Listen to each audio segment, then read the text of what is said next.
नमस्कार। आज हम एक काफ़ी दिलचस्प विषय पर बात करने वाले हैं। ये है एक पारंपरिक स्वदेशी चिकित्सा पद्धति, राणु दवाई।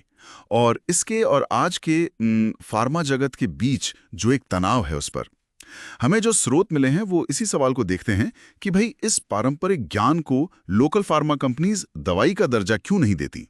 तो चलिए इसी के तह तक जाने की कोशिश करते हैं। देखिए, स्रोत बताते हैं कि ये राणु दवाई जो है ये सिर्फ जड़ी बूटियों का मिक्सचर नहीं है। इसे तो आदिवासी समाज की एक गुप्त विरासत कहा गया है। मतलब काफी अहम चीज। हाँ बिल्कुल। इसमें करीब 20 से 25 अलग अलग तरह की जड़ी बूटियां होती हैं, पत्तियां, छाल, जड़ें, ऐसी चीजें। अच्छा, 20-25। हाँ, और सबसे खास बात यह है कि इन्हें खास मौसम में ही जमा किया जाता है, और वो भी बिना किसी मशीन या लैब के। ओहो। ये पीढ़ियों का अनुभव है, प्रकृति की समझ है जो इसमें काम आती है। तो मतलब ये सिर्फ एक रेसिपी नहीं हुई, ये तो एक पूरी परंपरा हुई। बिल्कुल सही। और यहीं पर देखिए बात थोड़ी पेचीदा हो जाती है। कैसे? देखिए, ये जो पारंपरिक ज्ञान प्रणालियां हैं ये अक्सर अनुभव पर चलती हैं। पीढ़ी दर पीढ़ी जो सीखा, जो देखा, जो काम आया, है ना। हाँ हाँ, भरोसा होता है उस पे। सही कहा। जबकि दूसरी तरफ है आधुनिक फार्मा विज्ञान। वो मांगता है मानकीकरण।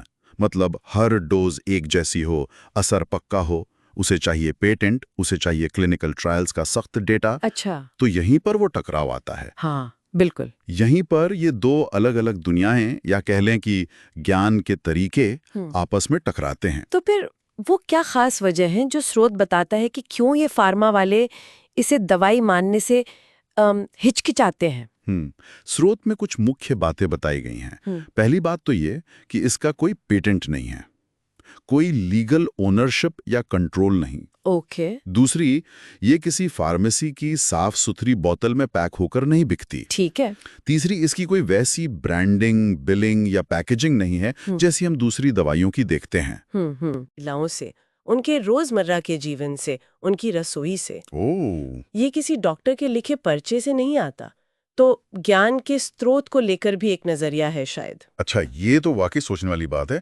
क्या स्रोत में इसके गुणों का भी कुछ जिक्र है? मतलब क्या ये फायदेमंद भी है, ऐसा कुछ? हाँ, दावा तो किया गया है, जैसे कि राणु दवाई में एंटी इन्फ्लेमेटरी गुण हो सकते हैं, मतलब सूजन कम करने वाले।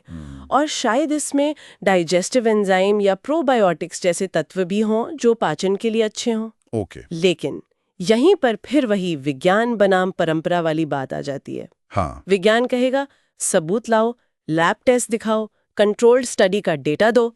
जबकि परंपरा का तर्क अनुभव पर टिका है। जैसे स्रोत में एक उदाहरण दिया है कि दादी ने दूध में मिलाया तो बुखार उतर गया, भूख भी लग गई। हाँ, ये तो बहुत आम सुनने को मिलता है घरों में। एक है अनुभव, दूसरा है वैज्ञानिक प्रमाण। हाँ, ये तो सच में दो अलग दुनिया है। तो फिर कोई रास्ता है आगे का? मतलब क्या इस पारंपरिक ज्ञान को बचाया जा सकता है और आगे बढ़ाया जा सकता है? स्रोत मुझ कहता है इस पर। हाँ, कुछ सुझाव तो दिए गए हैं। जैसे एक तो ये कि राणु दवाई और इसे बनाने का जो तरीका है उसे ठीक से दर्ज किया जाना चाहिए, रिकॉर्ड होना चाहिए, ताकि वो ज्ञान खो ना जाए। हाँ बिल्कुल, ताकि वो संरक्षित रहे। दूसरा, इसमें जो जड़ी बूटियां इस्तेमाल होती हैं उनका वैज्ञानिक विश्लेषण हो। अच्छा। ताकि पता चले कि उनमें असल में क्या गुण है विज्ञान की नज़र से। और सबसे ज़रूरी बात ये कही गई है कि इस विरासत को सिर्फ लोकल या देसी कहकर कम न समझा जाए। इसके सांस्कृतिक और हो सकता है औषधीय महत्व को भी पहचाना जाए। लेकिन इसमें एक डर भी तो हो सकता है, जैसे जब आप वैज्ञानिक विश्लेषण और दस्तावेजीकरण की बात करते हैं। हाँ, ये बहुत ज़रूरी सवाल है।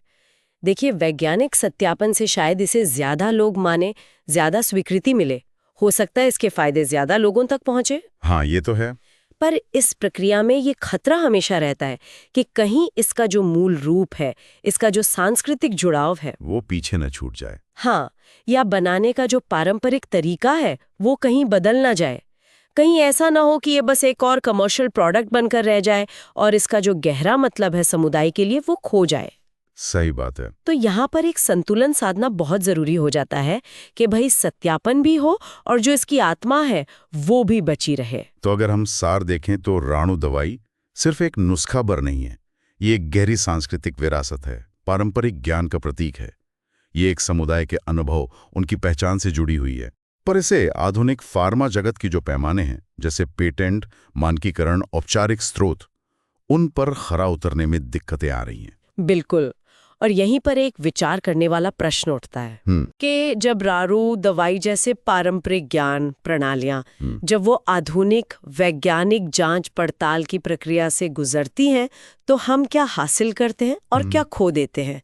और एक समाज के तौर पर हम अलग-अलग तरह के ज्ञान को, अलग-अलग विरासतों को, खासकर उन्हें जो औपचारिक दायरे के बाहर है, उन्हें कैसे महत्व दे सकते हैं, उन्हें कैसे सहेज सकते हैं।